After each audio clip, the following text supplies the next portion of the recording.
on va s'intéresser davantage à ta spécialisation. Donc pour ça, on a préparé 4 questions avec Lucas qu'on va te poser. La première question qu'on a préparée, c'est quels sont les conseils que toi, Romain, tu donnerais à quelqu'un qui veut mettre en place une stratégie de contenu pour un SaaS? Bon, on a déjà parlé de la partie poncer les pays, pour reprendre une fois de Mm, plus le terme sur un outil qui est mm. notamment international. Est-ce que tu pourrais donner d'autres conseils au-delà de ça? Ouais. Alors déjà, travailler à fond les pages produits, fonctionnalités, tout soit optimisé de façon à être positionné sur logiciel 2 plus chaque ou service 2 ou plus chaque verticale centré évidemment sur votre client idéal. Ensuite, une fois que vous avez ça, il y a différentes typologies de pages qui vont être intéressantes, mais qui vont dépendre du site sur lequel vous êtes. Le type de page qui est le plus sous-estimé de mon point de vue, c'est les pages comparatives et alternatives. C'est les pages quel est le meilleur logiciel de. Ça, c'est des pages qui fonctionnent trop bien. C'est des pages aussi, on a discuté avec François Dragon au SEO Camp, où il disait, mais en fait, plus une page de résultat Google est mature, plus Google aura tendance à te montrer des pages, quel est le meilleur, nanana. Donc, les sites d'affiliation. Donc, moi, ce que je conseille de faire, c'est d'avoir une page produit logiciel 2, donc par exemple votre homepage qui va dire vous êtes un logiciel de comptabilité, et avoir une autre page logiciel de comptabilité, quels sont les meilleurs logiciels de comptabilité. Ce qui fait que quand une page va commencer à devenir mature dans Google, il va y avoir un switch, mais tu auras quand même une page pour pouvoir lui présenter. Après, il faut voir qu'il n'y ait pas de problème de cannibalisation, mais globalement, c'est les deux typologies de pages qui sont les plus importantes, les pages produits, pages comparatives. Après, il y a aussi les pages alternatives, si vos concurrents sont des gros. Ça vous permet de quelle est l'alternative à, par exemple, Sage, QuickBooks ou d'autres. Et ça peut fonctionner très bien, mine de rien, même si c'est des audiences qui sont très basses. Donc dans SEMrush à Ahrefs, vous aurez très peu de volume de recherche. Il y a aussi les pages d'intégration. Il y a certaines typologies de logiciels où l'intercompatibilité, le fait de pouvoir connecter votre logiciel à un autre, donc par exemple dans le logiciel de finance, il faut pouvoir connecter généralement à un logiciel de comptabilité pour pouvoir envoyer les données, ou d'agrégateur bancaire ou autre. Ça va être les thématiques, comment connecter votre logiciel de façon à pouvoir... et parfois, ce genre de page va vous positionner sur le mot-clé principal de votre concurrent. Vous avez une page, je ne sais pas, Agicap X, celle-ci, vous allez être en première page sur celle-ci, tout court. Donc en fait, c'est super intéressant. Ça fait un peu de co-branding, je trouve, dans la SERP, ce qui est très sympa pour la réassurance. Donc ça, c'est quelque chose à faire. QuickBooks, par exemple, aux US, ils sont à peu près à 5% de leur volume global de trafic sur ça. C'est pas beaucoup, mais la valeur de ce trafic est 3 fois plus élevée que le reste de leur page. La valeur de leur trafic estimée sur Ahrefs, c'est la somme des CPC, hein. Mais du coup, c'est des pages qu'il faut surtout pas sous-estimer à mon sens. Les plus gros sites font du programmatique, c'est-à-dire qu'ils mettent un widget pour faire un marketplace où ils ont toute leur base de données de trucs intégrables, et une fois que c'est optimisé, ça fonctionne bien. Et puis après, le plus gros des pages, c'est des pages page blog post sur page définition. Qu'est-ce que c'est que un compte de résultats, et comment le mettre en place, et quelles sont les intrications pour mener à votre logiciel. Ça, c'est le plus gros du trafic. C'est ce qui attire le moins de conversion, mais c'est le plus gros du trafic. Et donc, il faut truster tout ce panel-là, je pense, pour mettre en place une stratégie au tout début, quoi. Ouais, c'est super intéressant et c'est vrai, et d'ailleurs je le voyais avec PlayPay sur le Sphere US, il y a full article listicle, tu vois, c'est best, machin, X best, et c'est vrai qu'il y a énormément de Ouais. pages compas, énormément d'alternatives, je me rappelle aussi SEMrush, ils se sont positionnés sur full page alternative, et Mm. c'est vrai que ça n'a pas attiré un gros trafic, mais c'est un trafic qui est hyper qualifié, hyper navigationnel, donc c'est Mm. une très bonne strat que tu mets en avant ici. Ouais.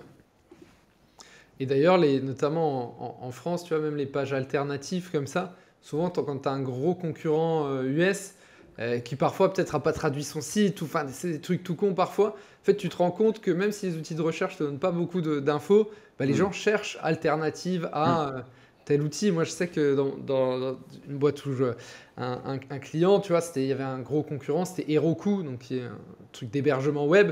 Et en fait, les gens en France, ils voulaient pas Heroku parce que c'était pas hébergé en Europe ou autre Mm. encore. Et tu regardes sur un outil de mots-clés, il n'y avait rien écrit. Et en fait, c'était une des pages, parce que c'était des pages super qualifiées. Le mec, il cherche exactement ton service, quoi. Le mec ou Ouais, la meuf, d'ailleurs. Et du coup, ça, c'est des stratégies aussi qu'on oublie souvent. Les Américains sont très avancés là-dessus. Les anglophones, en général, sont très avancés là-dessus.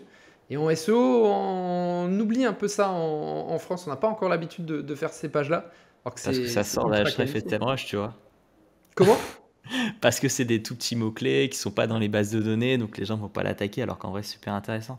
Ouais. Par contre, il y a un truc super important à respecter, c'est le droit à la comparaison. Euh, Tu peux te faire attaquer hein, si tu déprécies un concurrent. Hmm. Donc il y a trois principales règles en Europe. Pas pareil sûrement en US, mais en Europe, il faut respecter, donc pas déprécier le- le- l'outil que tu compares. Comparer toujours des logiciels de même acabit. Tu peux pas comparer un logiciel de comptabilité avec un logiciel de RH, tu vois.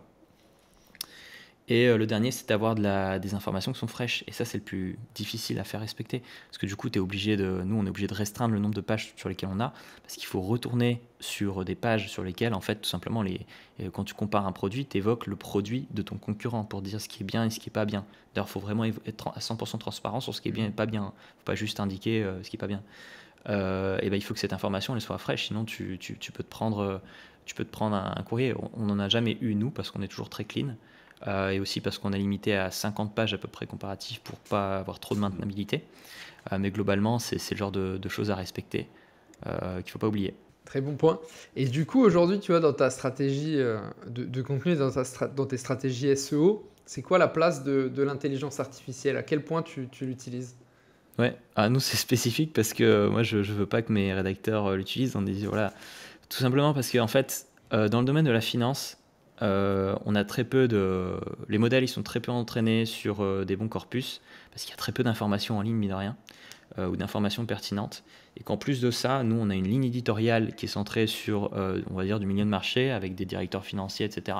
Et donc on veut pas avoir, on va dire, le copywriting basique de ChatGPT s'il n'est pas bien entraîné. Et c'est un fait aujourd'hui, désolé de le dire, la majorité des rédacteurs n'ont pas une génération IA qui est méga méga quali.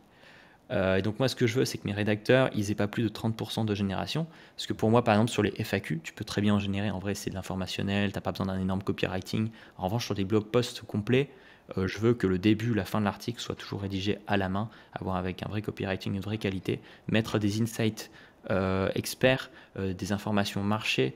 Ça, c'est des choses que l'IA va pas aller te chercher par défaut. Tu peux lui demander, mais en vrai, ce ne sont pas des informations fraîches, etc. Donc, nous, ça a plutôt un rôle support. On automatise pas mal de choses. Moi, en fait, GPT, je le connecte à Google Sheets, ce qui fait que toutes mes Google Sheets sont automatisées avec du GPT à l'intérieur pour clusteriser, pour faire pas mal de choses. En revanche, l'IA, je leur demande d'utiliser jamais plus de 30% et à des endroits spécifiques de la page. Donc, il y a des endroits dans la page qui sont interdits en IA et d'autres qui sont autorisés. Voilà. Donc typiquement, intro, conclusion, interdit, quoi, Ouais. pour avoir vraiment un vrai copywriting qui va saisir un peu le lecteur ou la lectrice, c'est ça? Ouais, c'est ça. Puis il y a des endroits où tu es obligé de faire un sourcing, quoi. Quand c'est du. T'as la loi LME qui t'oblige à dématérialiser tes factures en électronique. Bah, tu es obligé d'aller chercher des informations légales les plus à jour possibles. Donc tu vas pas demander à ChatGPT de te remplir un truc qui sera complètement à côté de la plaque. Et après, il y a différents outils qui permettent on va dire, d'inclure euh, ton, ton, ton tone of voice euh, et qui te permettent de faciliter ça en externalisé. Par exemple, nous, on utilise un outil d'optimisation qui s'appelle Samji. Ils ont un nouvel outil dedans qui leur permet qui s'appelle Brain Voice, où tu peux intégrer directement des URL de ton site ou des documents de ton site qui ne sont pas visibles sur le site ou qui ne sont pas en public, qui permet d'entraîner directement l'IA dessus. Ce qui fait que l'IA générative de l'outil va respecter le tone of voice que tu as demandé. Ce qui fait que ça te permet d'avoir la main sur ce que tes rédacteurs externes génèrent en IA, plutôt que eux, où chacun va aller sur son ChatGPT avec son propre prompting. Et donc, en fait, ça, pour moi, c'est beaucoup plus intéressant à faire. Ça permet à une marque d'avoir la main euh, sur ce qu'il fait en termes d'IA, quoi. Hmm. Et Et niveau de comment confidentialité aussi. comment tu utilises du coup, tu as dit que tu étais passé sur SMJ, ça, comment tu les utilises de manière générale? C'est quoi un peu tes gros cas de figure avec? Les outils ou bien l'IA? Bah, l'outil de manière générale. SAMJ? Ouais. Ah d'accord, pardon. Bah, du coup, c'est un outil d'optim, mais du coup, il y a plein de choses dedans qui sont complémentaires. Donc, tu as un outil, on va dire un peu plus data analytics qui te permet de voir concrètement le résultat en termes de positionnement, trafic, et tu peux connecter notamment par exemple GA4, donc des 3 éléments de conversion qui te permet de voir l'évolution concrète des contenus que tu as rédigés. C'est tellement facile à utiliser, contrairement à un Looker, qu'en fait, du coup, les rédacteurs, les content managers, toutes les personnes qui ne sont pas dans ton équipe à proprement parler et qui ne sont pas des experts du sujet peuvent très rapidement cliquer pour voir ce qui fonctionne bien ou pas. Le cœur de l'outil, c'est de l'optimisation, hein. Clairement, il va te donner, c'est basique, hein, les mots-clés intégrés, les questions à intégrer, etc. Et il va te générer des briefs avec la structure idéale. Il y a d'autres outils parallèles, par exemple de la recherche de mots-clés, qui te permet de traiter plus l'information que des outils comme SEMrush ou Ahref, où tu as 20 000 colonnes et où après tu es obligé de scorer avec tes propres méthodes. Là, ils ont un Content IDs qui te fait ton propre scoring, qui est super facile à utiliser. Donc pareil, bien pour ceux qui ne sont pas du domaine. Et évidemment la gestion de projet, parce que quand tu as une équipe avec différentes personnes, il faut gérer les différents niveaux d'accès. Il y a une extension SMG aussi qui permet de l'utiliser directement dans Google Doc. Moi, tout est centralisé sur Google Doc, tout simplement parce qu'après, il faut l'envoyer dans le CMS. Et donc, on a un outil d'automatisation qui s'appelle CloudPress qui permet d'envoyer directement dans le CMS. Et donc, il nous fallait cette extension GDoc, et au final, il y a très peu d'outils qui en ont un pour pouvoir le faire. Et c'est en ça que ça nous fait gagner pas mal de temps en interne de gestion pour se concentrer sur l'opérationnel. Pour moi, c'est ça l'intérêt de l'outil principalement. On fera payer Nico pour ce passage. Ouais. Et puis sur la Demander saison 1, d'ailleurs, les ils vont saluer. VP SMJ là. Excellent. Bon, bah, on va te poser la dernière question du podcast. Tu es sur un sujet qu'on va pouvoir un peu considérer. Tu parlais de la loi ou autre, hein, on utilise souvent le terme YM, YL, Your Money, Your Life, qui est un peu un critère entre guillemets que va utiliser Google pour classifier certains sites sur lesquels il va être beaucoup plus regardant parce que Your Money or Your Life, et ben, le contenu du site peut impacter ta vie ou ton argent. Comment tu t'y prends un peu pour renforcer la légitimité d'Agicap? Tu vois, on parle souvent de EEAT, Experience, Expertise, Authority, Trustworthiness. Qu'est-ce que tu as mis en place? Est-ce que tu as mis en place une stratégie particulière sur ça? Ouais, bah du coup, c'est ce qui est plus compliqué parce que c'est là où tu as le moins la main, entre guillemets. Donc déjà, il y a une partie qui dépend pas de toi. Moi, je me base uniquement beaucoup sur ce que font les partnerships. On a un outil aussi, moi j'utilise l'outil mention.com qui permet en fait de monitorer des mentions non backlinkées, parce que sinon ça sert à rien, qui sont sur d'autres sites, ce qui permet de voir à peu près quelles sont les nouvelles mentions faites à ta marque, etc. Il faut aussi se baser sur ce que font tes rédacteurs. Il faut faire appel à des experts sur ton sujet. Il y en a qui ont différents processus de production de contenu qui leur permet de faire appel à des experts sur la production de contenu. Donc soit tu fais valider ton contenu par des experts, soit c'est carrément eux qui t'aident à faire la structure du contenu, soit c'est carrément eux qui produisent le contenu, mais c'est plus cher parce que des experts c'est plus cher. Tout simplement, sur la partie production on-site, il faut s'entourer d'experts. Sur la partie off-site, il faut s'entourer d'autres équipes qui permettent en fait donc nous on travaille avec l'équipe branding, avec l'équipe partnership pour pouvoir faire en sorte que tout ce qui est en externe du site soit méga clean et qu'on puisse avoir une plus grande voice, on va dire, sur les autres réseaux.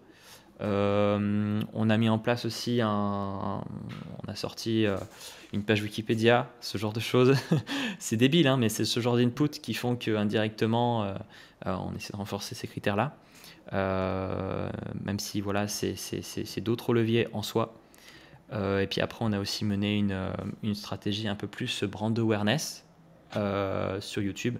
Donc ça, c'est d'ailleurs, je vais sortir, je pense, un article sur les résultats de cette campagne, une campagne vidéo sur Reactor, de façon à évoquer justement sur une campagne YouTube.